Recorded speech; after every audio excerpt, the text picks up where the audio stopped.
வணக்கம். நம்ம மங்கள்லேருந்து பேசுகிறோம். இப்போ நம்ம பொங்கல் சீசனுக்கு இப்போ நிறையா ஆஃபர் போட்டிருக்கோம். நாங்கள் பார்த்திங்கன்னா ஏற்கனவே 10% எக்ஸ்ட்ரா இருக்குது நம்மகிட்ட. அது இல்லாத இப்போ பார்த்திங்கன்னா 10,000 பர்ச்சேஸ் பண்ணும்போது நம்ம கோல்டு காயினும் எக்ஸ்ட்ரா கொடுத்துட்ருக்கோம். 100 மில்லி கோல்டு காயின். இது வந்து வெங்கலத்தில் வந்து நம்ம சமைக்கும் போது பார்த்திங்கன்னா உங்களுக்கு ஈயம் பூசி தான் சமைக்கணுங்க. இந்த வெங்கலத்தில் வந்து ஈயம் பூசி தேவையில்ல, உடம்புக்கு நல்லது. பாயசம் இது ஸ்வீட் இதெல்லாம் செய்கிறோன்னா ரொம்ப நல்லாயிருக்கும். டேஸ்ட்டும் ரொம்ப நல்லாயிருக்கும். வெங்கலத்தில் செய்யும்போது வெங்கலம் தான் இது பருப்புருளி. நம்ம பால் காய்ச்சறதுக்கு பாயசம் வைக்க இந்த மாதிரி கூட யூஸ் பண்ணிக்கலாம்.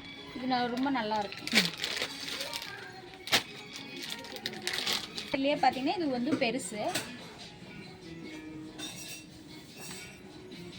வாய் அகலமாக இருக்கிறதுனால பொங்கல் கிண்டுறதுக்கும் நல்லா ஈஸியாக இருக்கும். வெங்கலத்துலேயே பார்த்தீங்கன்னா இதுதான் ஃபஸ்ட்டு சைஸு, 1ஆம் நம்பரு. உங்களுக்கு குட்டியாக அழகாக இருக்கும். சும்மா ஒரு அரை டம்ளர் இதில் போட்டு பொங்கல் வச்சுக்கலாம். பார்த்திங்கன்னா உங்களுக்கு சின்னதுலேருந்து பெருசு வரைக்கும் நம்மகிட்ட இருக்குது சைஸ். இது பித்தாளை ஈயம் பூசி தான் நம்ம வச்சுருக்கோம்.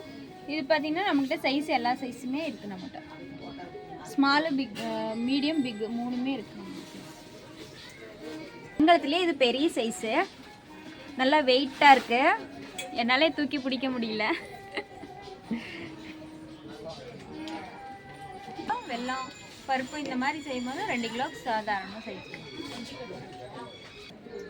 இது வெங்கலத்துலேயே பார்த்தீங்கன்னா இது கோதாவரின்னு சொல்லுவாங்க. இது ஒரு மாடலு. இது கொஞ்சம் நல்லா வாய் அகலமாக நல்லாயிருக்கும். இது பித்தாளில் வந்து ஆப்பிள் மாடல்னு சொல்லுவாங்க.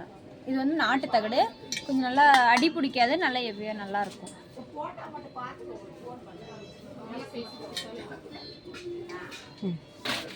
இது வந்து பித்தாளை. இது நல்லா வெயிட்டாகவும் இருக்கும். நல்லா பெருசு தான் இது. இப்போ பார்த்திங்கன்னா நம்ம இப்போ சீர் கொடுக்குற பொங்கல் சீர் இந்த மாதிரி கொடுக்குறோன்னா கல்யாணத்துக்கு இதில் மேலே இந்த மாதிரி எடுத்து கொடுக்கலாம், நல்லாயிருக்கும். குண்டு மாடல். இது பித்தாளில் பார்த்திங்கன்னா இது வந்து டேக்ஸா மாடல்னு சொல்லுவாங்க. இது பித்தாளை பார்த்திங்கன்னா இது வந்து நாட்டு தகடு, நல்லா வெயிட்டாக இருக்கும், அடி பிடிக்காது. ப்ளஸ் பார்த்திங்கன்னா உங்களுக்கு வாய் அகலமாக இருக்கும், நல்லாயிருக்கும். இது நம்ம